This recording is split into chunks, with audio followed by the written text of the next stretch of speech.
to introduce a bill designed to help businesses not only in our area but across the country. Republican Roscoe Bartlett and Democrat Donna F have introduced a bill they call the 21st Century Investment Act, and they say one big beneficiary will be small businesses. So for this week's Spotlight on Small Business, I talked to them this week at the Capitol. Congresswoman Edwards, Congressman Bartlett, welcome to Washington Business Report. Congresswoman Edwards, let's start with you. Can you give us an overview of what this R&D tax credit would do?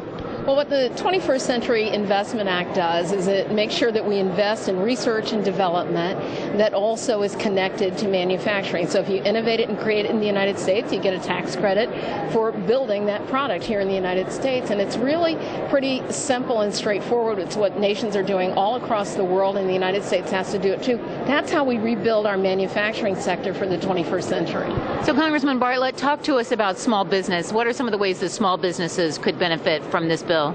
Well, it does three really good things. First of all, it reduces overall corporate taxes. We have the highest corporate tax in the world, and if you're getting a tax credit for this, obviously it reduces corporate taxes. It's really good news, and it creates jobs for our people.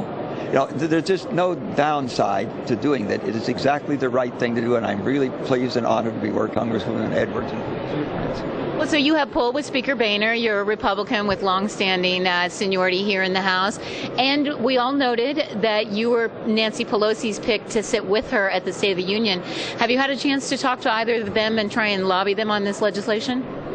Well, I don't have any question but what Nancy would be supporting it, and I hope that our side would be supporting it. We need to support good legislation no matter where it begins, and this is good legislation. The third thing it does, which is really important, is encourage R&D. We're now starving R&D because we're in tough times. It's the thing that you can cut and not see an effect tomorrow, but boy, does it hurt you the day after tomorrow, and your kids and your grandkids and your great-grandkids will really have a problem if you do that. So that's the third good thing this does.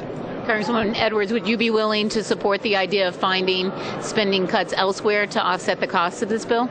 Well, I think the amazing thing about this bill is that when you're giving an incentive, particularly for small business who ordinarily would have to reach into their pockets to do research and development, and you're saying to them, you know, we're going to give you a credit for that, it actually creates downstream in our economy across the board, creating jobs, investing in manufacturing. I mean, these are things that are actually real job creators, and so I'm actually excited about that, because what it means, particularly for small business, is that they're actually going to be able to make investments in the future in a way that's actually going to pay off for us.